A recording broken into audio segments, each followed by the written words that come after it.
You know that moment when the night is so quiet you can hear your own doubts breathing? That's when he heard her. Daniel had just killed the lights in his cramped workshop, palms still black with the day's stubborn bolts, when a thin, shaking sob bled through the dark. He paused at the door, listening. No engine hum, no chatter, just that fragile sound people make when they believe no one is coming. Curiosity tugged him down the empty street. A low, elegant car sat crooked on the shoulder, its front tire slumped like a deflated lung. Next to it stood a girl young, maybe 19, phone in hand, breath hitching as she failed call after call. She swiped at her cheeks as if erasing the tears could rewind the evening. "Hey," Daniel said, voice soft enough to not scare a bird off a fence. "Need a hand?" She flinched, then steadied herself, nodding. Even in the weak glow from the dashboard, he could see the panic.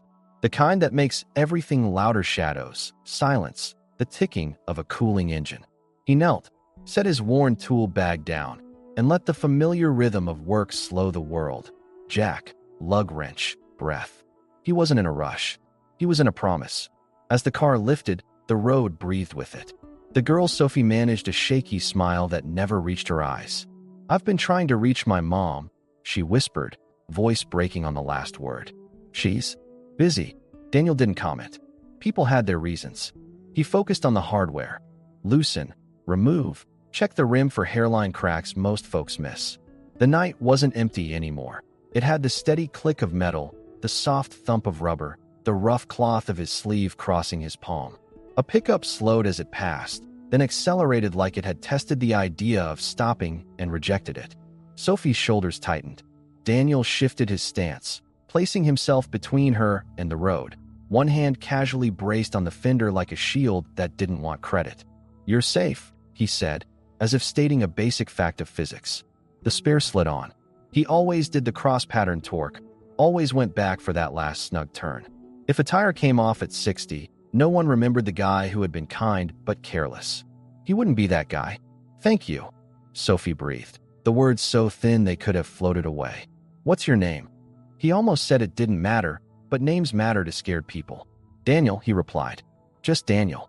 She nodded like she might engrave it somewhere private. The phone in her hand buzzed with a notification that wasn't the one she wanted. She swallowed and tried again. "Mom? He helped me. You should talk to him." She held the phone out as if it were more fragile than glass. Daniel hesitated. He didn't fix people for applause, and he'd learned not to expect anything but a quick thanks and taillights. Still, something in Sophie's voice pressed him forward. He took the phone. "Hello."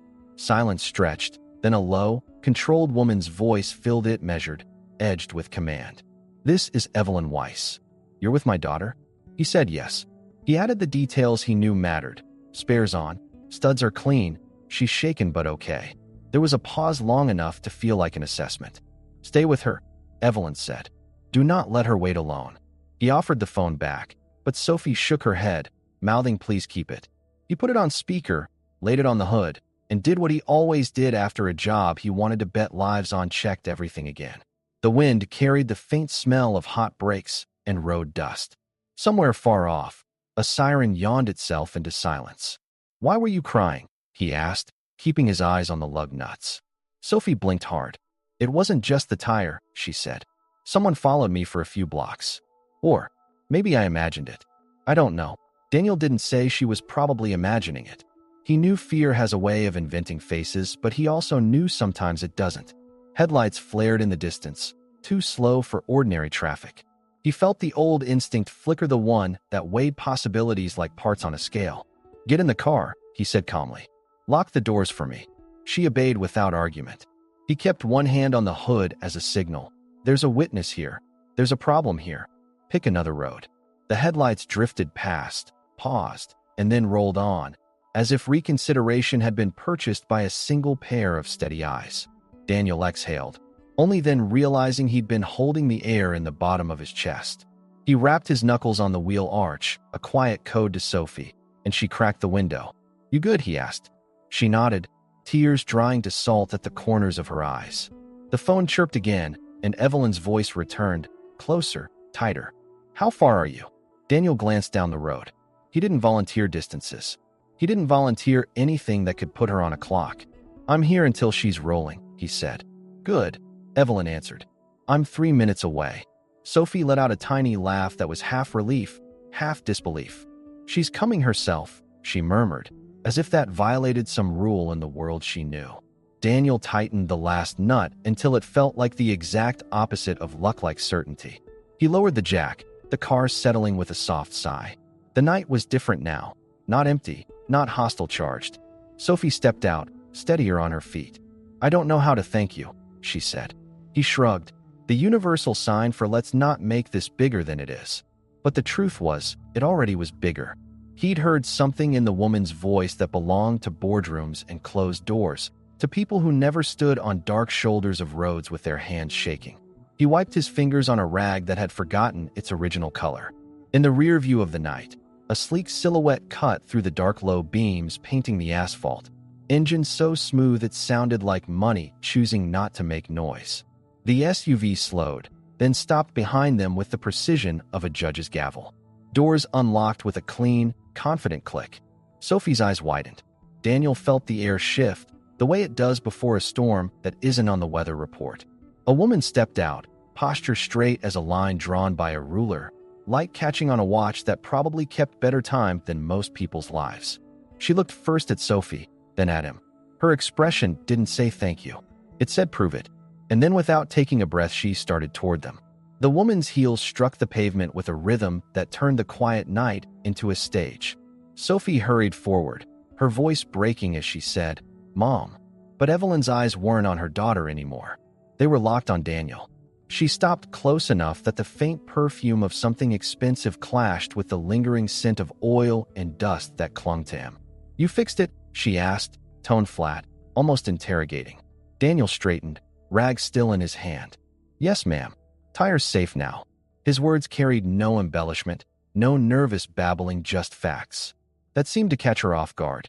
Evelyn tilted her head slightly, studying him the way a person studies a stranger they can't quite categorize. He was supposed to look intimidated. He didn't. Instead, he wiped his palms, stuffed the rag back into his pocket, and waited. For a moment, the tension between them was louder than the engine still cooling behind her. Then Evelyn exhaled, the steel in her shoulders easing just enough to reveal something else. Relief, reluctant but real. Sophie clung to her mother's arm, whispering, He stayed with me. He didn't leave, even when she cut herself off, unsure if she should mention the suspicious headlights. Evelyn glanced sharply at her daughter, then back to Daniel. Most people would have driven by, she said. Why didn't you? Daniel could have offered 1,000 excuses, habit, luck, coincidence. Instead, he gave the one truth he carried like a scar. I've got a daughter, he said simply. If she was alone, I'd hope someone would stop. The air stilled. Evelyn's eyes narrowed, but it wasn't distrust, it was recognition. She was used to people angling for something, money, opportunity, advantage. This man was giving her honesty, unpolished and unasked for, and it disarmed her more than the most aggressive negotiation ever could. She nodded once, briskly, as if sealing an internal decision. Without breaking eye contact, she reached into her bag and pulled out a card, gleaming under the streetlight. Take this, she said. Tomorrow. My office. Don't waste it. Daniel hesitated, calloused fingers brushing the embossed letters. He knew enough about people like her to recognize this wasn't a simple gesture. This was a test or an invitation. Maybe both. Sophie looked at him with wide, hopeful eyes, silently urging him to accept. He slid the card into his jacket pocket with the same care he gave a delicate engine part, like dropping it could ruin more than just the night. Evelyn gave a short nod, turned, and opened the SUV door for her daughter. But before Sophie climbed in, she glanced back at Daniel and whispered, Thank you. For more than the tire. The door shut, and the SUV purred away, taillights painting the asphalt red until they vanished. Daniel stood alone again. Except he wasn't the same man who had locked up his shop an hour ago. He touched the pocket where the card sat, heart pounding. For the first time in years, something stirred inside him that felt dangerously close to hope. The next morning, Daniel found himself staring at a reflection he hardly recognized. He'd traded his grease-stained shirt for the cleanest thing he owned, but even that carried the faint shadow of oil in its seams. He shaved, not perfectly, but enough to reveal the lines around his jaw that years of exhaustion had carved. His daughter, Anna, peeked around the corner, rubbing sleep from her eyes. "Daddy, where are you going?" she asked, voice small but curious. He knelt to her level, brushed a strand of hair from her face, and kissed her forehead. "Just somewhere important," he said, though he wasn't sure what important meant yet. As he walked out, card in hand, his pulse drummed louder than the morning traffic. Each step toward the towering building felt heavier, like he was dragging all the years of poverty, struggle, and broken nights with him. But for Anna, he kept walking. For Anna, he would face anything, even a world that wasn't built for men like him. The skyscraper rose above him like a challenge, all glass and steel reflecting a sky he rarely had time to notice. Inside, the air smelled of polish and quiet power. The receptionist smiled in a way that seemed trained, then handed him off to an assistant who guided him toward the elevators. The glass doors closed, and the city fell away beneath his feet as he rose higher and higher. He clenched his jaw, gripping the railing. He didn't belong here, yet here he was. When the doors slid open, sunlight poured across a corner office so pristine it looked untouchable. Evelyn stood behind a desk that could have bought his entire workshop 10 times over. But when she saw him, she stepped forward, extended her hand, and said, "Daniel, I wasn't sure you'd come." He shook her hand, rough calluses meeting smooth skin. She didn't flinch. Instead, she smiled faintly, something softer than the steel he'd seen the night before. "You didn't just fix a car," she said. "You kept my daughter safe. That means more than you realize. And I don't forget debts." Daniel swallowed hard, heart pounding. He had no idea what was about to unfold, but he knew this moment was the beginning of something that could change everything. Daniel sat across from Evelyn in a chair that seemed too expensive for someone like him to occupy. He tried not to shift around, though the leather squeaked under the weight of his unease. Evelyn leaned forward, her elbows on the polished desk, eyes sharp but not hostile. "You've spent your life fixing what other people break," she said. "Engines, machines, maybe even more than that. But what I saw last night wasn't just skill, it was loyalty." Daniel frowned slightly, unsure how to respond. He wasn't used to compliments wrapped in scrutiny. "I just did what anyone would have done," he muttered. Evelyn shook her head. "No, most people don't stop. Most people don't stay." Her words hung heavy in the quiet office, the kind of truth that was hard to dismiss. She slid a folder across the desk. "I manage a fleet of luxury cars. Drivers, clients, executives rely on them daily. I need someone I can trust with more than just bolts and tires. I need someone who treats responsibility like a sacred thing. That's what I saw in you." Daniel's breath caught. Was this a job interview? Or a life test? He wasn't sure he wanted either, but he also knew he couldn't afford to walk away. As he opened the folder, his eyes scanned specifications, schedules, even payroll. His mind spun. He had spent years juggling overdue bills, scrounging for rent, scraping by meal to meal. And here, on a single piece of paper, was stability laid out in neat print. "Why me?" he asked quietly.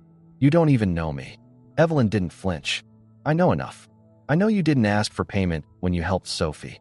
I know you put yourself between her and a car that slowed to watch. I know you checked the spare twice. That tells me everything I need." Daniel closed the folder slowly, fingers pressing into the edge as if grounding himself. He thought of Anna, of the nights she went to bed without milk, of the time she clung to him and asked why he looked so tired.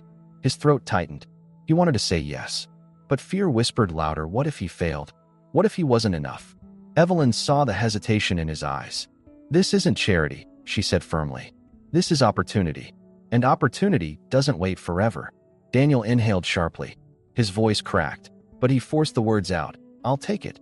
Evelyn's lips curved, just slightly, into something that might have been satisfaction or relief. "Good," she said, extending her hand. "Then consider this the start of a new chapter." He shook her hand, callous skin against polished composure, and for a moment it felt like two worlds colliding. But beneath that collision was something undeniable, a pact. Evelyn gestured toward the window, the city sprawling beneath them like a map. "You'll oversee the garage, the team, the entire fleet. It won't be easy. People will test you. But if you carry the same dedication you showed last night, you'll succeed." Daniel nodded, though the thought of commanding a team of strangers made his stomach twist. Still, he had made harder promises before, promises whispered to a little girl while she slept, that he would find a way to give her better days. The following weeks were nothing short of transformation. Daniel stepped into a garage unlike anything he'd ever seen, floors so clean they reflected headlights, tools that gleamed like surgical instruments, cars worth more than entire neighborhoods. At first, the staff looked at him with suspicion. Who was this man in second-hand boots and a plain shirt, suddenly their manager? But Daniel didn't demand respect. He earned it. He worked alongside them, sleeves rolled, grease staining his hands as much as theirs. He never barked orders, he showed how it was done. Slowly, the whispers faded, replaced with nods of quiet approval. Sophie often visited, her presence lighting up the place. She watched Daniel work with a fascination that made him uneasy but grateful. Anna came too, running her small hands across polished hoods with awe. The two girls became inseparable, laughter echoing through the vast garage like a soundtrack of healing. And every time Daniel saw them together, he felt something shift, like hope wasn't just an idea anymore, but a living thing. But shadows don't stay away forever. One evening, as Daniel locked up, he noticed a car parked across the street. Not one of Evelyn's, not one he recognized. Its engine idled too long, headlights dimmed, but aimed his way. The hairs on the back of his neck rose, the memory of Sophie's fear that night coming back sharp. He stepped toward the curb, eyes narrowing. But before he could approach, the car rolled off slowly, deliberately, as if to remind him it could return any time. Daniel clenched his jaw, tucking the keys deeper into his fist. Something about this wasn't random. Someone was watching. And though he had climbed into a new world, it seemed the dangers of the old one had followed. He thought of Anna, of Sophie, of Evelyn's guarded expression. His new life was more fragile than it appeared. He turned off the final light, darkness swallowing the garage, and whispered to himself a truth that chilled more than the night air. Not every tire could be fixed. Not every danger could be tightened with a wrench. And this time, he wasn't sure what was coming. The following days carried a strange weight, as if each hour balanced on the edge of something unseen. Daniel threw himself into the work, tightening bolts, inspecting engines, listening for the smallest rattle that others might dismiss. The staff had begun to admire him quietly, whispering that the new manager wasn't above the grind, that his hands were as dirty as theirs by sundown. Yet beneath the hum of engines and the gleam of polished cars, Daniel felt the echo of that idling vehicle watching from the shadows. It wasn't paranoia, it was instinct, sharpened by years of surviving hard nights. And now it wasn't just his survival that mattered. Anna's laughter in the garage, Sophie's easy companionship with her, Evelyn's rare but piercing glances, all of it made the stakes heavier.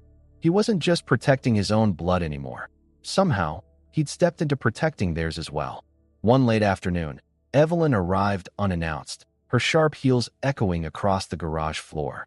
The employees stiffened, but Daniel kept working, hands buried in the intricate guts of a luxury engine. She watched him for a moment before speaking. "You're not what I expected," she admitted, voice low enough that only he could hear. "Most men want titles, recognition. You just work." Daniel wiped his hands, glancing at her.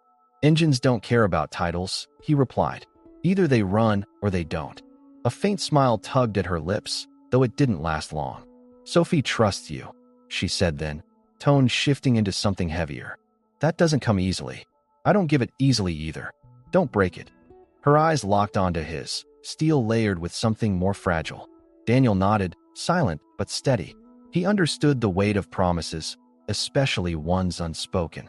Evelyn lingered another second, then turned to inspect the fleet, but her words hung in the air long after she left. That night, Daniel walked Anna home, the street quiet except for the whisper of distant traffic. She skipped beside him, humming a tune she'd picked up from Sophie. But as they neared their apartment, his gut tightened. Parked just beyond the corner was the same car he'd seen before, lights off this time, but the silhouette unmistakable. He slowed, positioning himself between Anna and the street. The driver's window rolled down a crack, enough for a faint glow of a cigarette to flicker, then rolled up again. Daniel's hand balled into a fist, but he didn't approach. Whoever it was wanted to be noticed, not confronted, not yet. He ushered Anna inside quickly, locking the door behind them. As she drifted off to sleep, he sat by the window, watching the shadows stretch.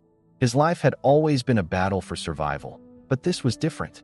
This was intrusion, and the thought that it might be tied to Evelyn's world made the air feel colder than any night breeze. The next morning, exhaustion carved itself into his face, but Daniel didn't mention the car to Evelyn. Instead, he tested her reactions, speaking in half phrases, watching her eyes for flickers of recognition. Nothing. Either she didn't know, or she was playing a game deeper than he realized. But Daniel wasn't a strategist, he was a survivor. And survivors knew when storms were building. As he worked, Sophie stopped by, her usual brightness tempered by worry. "You look tired," she said softly. "Is everything okay?" Daniel forced a smile. "Just long nights." She didn't buy it, but she didn't press. Instead, she lingered by Anna, helping her with homework, their laughter a fragile shield against the unease gnawing at him. Daniel realized then how intertwined their lives had become. If danger circled one of them, it circled all, and whoever sat in that dark car knew it. Later that week, the tension snapped. Daniel stayed late at the garage, checking inventory, when he heard the sharp screech of tires outside. He rushed to the door, heart thundering, and saw Sophie standing frozen near the entrance, her phone clutched in her hand, headlights blinding her from a car that had pulled too close. The same one. Daniel didn't think. He sprinted forward, yanking her back just as the car revved and sped off into the night. Sophie gasped, tears spilling as she clung to him. "They were waiting," she whispered, shaking. Daniel's chest heaved, rage and fear colliding. He glanced down the empty street, fists tightening, and knew this was no coincidence. Someone wanted to send a message. But who and why? He pulled Sophie inside, bolted the door, and dialed a number he had sworn not to use unless there was no other choice. Evelyn's. When she answered, her voice was calm, but he could hear the shift underneath. "It's begun, hasn't it?" she said quietly, as if she had been expecting this all along. Daniel's silence was answer enough. The line went dead, leaving him staring at the phone, Sophie trembling nearby, and the realization pounding in his chest. Whatever he had stepped into was bigger, darker, and far more dangerous than a flat tire on the side of the road. The garage felt different after that night, not like a workplace anymore, but like a fortress under siege. Every sound echoed sharper: the clank of a dropped wrench, the hiss of an air compressor, the slam of a tool chest. Daniel kept one eye on the cars, one ear on the world outside. Sophie hadn't spoken much since the near miss. She moved like a ghost through the space, her smile gone, her phone clutched like a lifeline. Anna noticed too, her young voice asking questions Daniel didn't know how to answer. "Why is Sophie sad? Why do you stay up so late now?" He forced reassurances, but kids hear what words don't say. Evelyn arrived unannounced more than once, her usual control replaced by something taut, like a string pulled to breaking. She would check on her daughter, then linger near Daniel as if measuring him not by what he said, but by how he carried the fear pressing in from all sides. One afternoon, she admitted quietly, "This isn't random. It's connected to me, to choices I made years ago, and now it's circling back." Daniel's jaw clenched. He wanted to demand answers, but all he said was, "Then we face it head on." That resolve was tested faster than he expected. A week later, as twilight wrapped the streets, Daniel and Anna walked out of the garage, Sophie tagging along. The night air felt heavy, too quiet. Then came the low growl of an engine, followed by the flash of headlights sweeping across the pavement. The same car, but this time, it didn't idle or stalk. It lunged. Tires screeched, rubber burning as the vehicle tore down the road straight toward them. Daniel's instincts exploded. He shoved Anna and Sophie behind a parked SUV, his own body a shield, just as the car swerved at the last second, missing by inches. The driver leaned on the horn, a cruel, taunting blare, before vanishing into the darkness. Dust and silence settled in its wake, leaving Anna sobbing, Sophie trembling, and Daniel's heart pounding like a war drum. He had faced hard times before, but this was different. This wasn't survival, it was war declared without words. And whoever had started it wasn't planning to stop. Later that night, Evelyn came to Daniel's apartment herself. Not a driver, not security, just her, in a coat that looked wrong in the cramped hallway. She stood by the window, watching the street below as she spoke. "You want the truth?" she asked, voice stripped of pretense.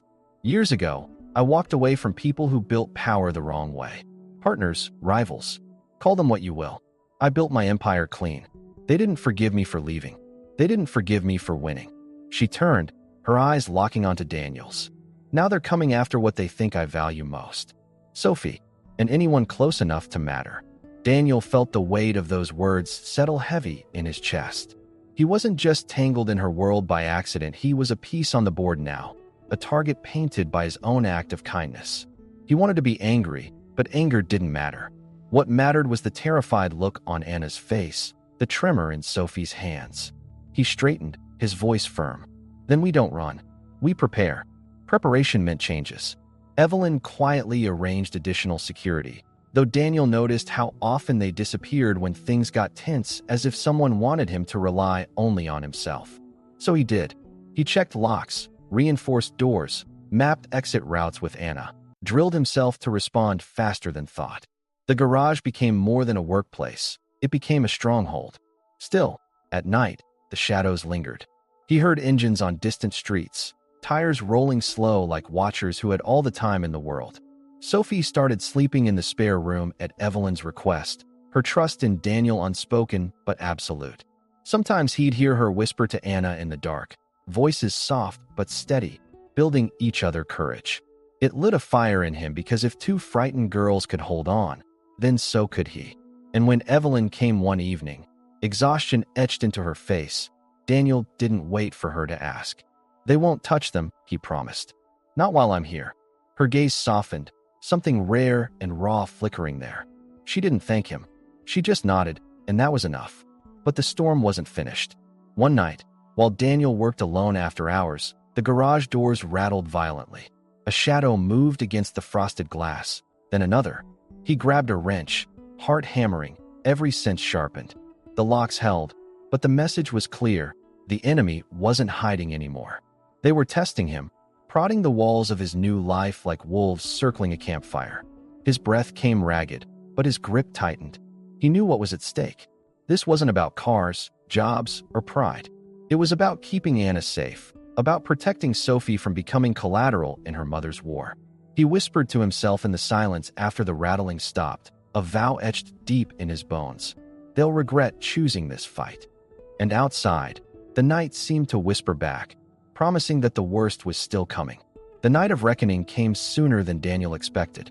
The garage was nearly empty, its polished floor gleaming under the fluorescent lights. When he heard it, the low rumble of multiple engines approaching, too deliberate to be coincidence. He slipped Anna and Sophie into the office upstairs, locking the heavy door behind them. Stay quiet, no matter what, he whispered. Their wide eyes cut into him, but they obeyed. Then he turned back toward the garage floor, every muscle wound tight. 3 cars rolled up outside, their doors slamming in sync. Shadows moved behind the glass, figures stepping out with a confidence that spoke of intent. Daniel's pulse thundered, but his mind steadied. He'd faced poverty, despair, nights with nothing but promises to keep his daughter fed. This was different, yes, but the same rule applied. You fight with what you've got, and you don't back down. The door burst open, 2 men in dark jackets stepping through. They weren't here for cars. They were here for leverage. Daniel stood in the center of the garage, wrench in hand, posture calm but unyielding. You picked the wrong place, he said, voice low but carrying. One of the men sneered, flashing the kind of grin that belonged to predators who thought they'd already won. You think you can stop us? He taunted. Daniel didn't answer. Instead, he moved fast, precise. Years of labor had built more than skill. They'd built strength, reflexes honed by 1,000 split-second adjustments. The wrench cracked across the first man's forearm, sending him reeling. The second lunged, but Daniel ducked low, driving his shoulder into the man's ribs and slamming him against a car door hard enough to set the alarm screaming. The sound filled the garage, shrill and wild, a warning to anyone within earshot that something was happening here. Upstairs, Anna and Sophie clung to each other as the chaos erupted below. They heard shouting, the crash of tools, the roar of another engine revving outside. Sophie whispered, "He won't let them through," as if saying it made it true. And downstairs, Daniel fought like a man with nothing left to lose. Another figure stormed in, heavier, angrier, swinging a length of pipe. Daniel's arm caught the blow, pain flashing white-hot. But he held firm, teeth gritted. He shoved the attacker back, seized the dropped pipe, and used it with grim precision. Each movement wasn't just defense, it was defiance. These men weren't just threats. They were invaders in the only safe place he had managed to build for Anna. And that was something he would never surrender. Not to fear, not to violence, not to anyone. Then, headlights exploded across the garage as a sleek SUV tore into the lot, tires screeching. Evelyn herself emerged, flanked by real security, this time men who moved with discipline, not malice. Commands flew, sharp and controlled. Within minutes, the attackers were disarmed, dragged out, their bravado broken against force they hadn't expected. The alarms still wailed, but now the danger was ebbing. Evelyn's heels clicked across the floor until she stood in front of Daniel, her eyes scanning the bruises already blooming on his arms, the blood at his lip. For the first time since he'd met her, her voice cracked with something close to emotion. "You protected them," she said softly, "even when it should have been impossible." Daniel wiped his mouth with the back of his hand, breathing heavy. "I told you," he muttered. "They don't get through me." Evelyn's gaze lingered, and in that silence, a bond was forged that went deeper than contracts or titles. It was forged in fire, in risk, in trust. The weeks that followed changed everything. The threats quieted, the shadows retreated, but the memory lingered. Sophie carried herself differently now, less sheltered, more resilient. Anna walked with her chin higher, proud of a father who had stood his ground against the dark. And Evelyn, she never said it outright, but she let Daniel's presence expand from the garage to something more personal, more trusted. He wasn't just the mechanic who had once changed a tire.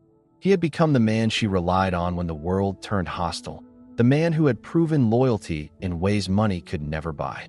Years later, people spoke of Evelyn's empire and the mysterious figure always at her side, the one who ran her fleet, guarded her daughter, and never seemed to flinch.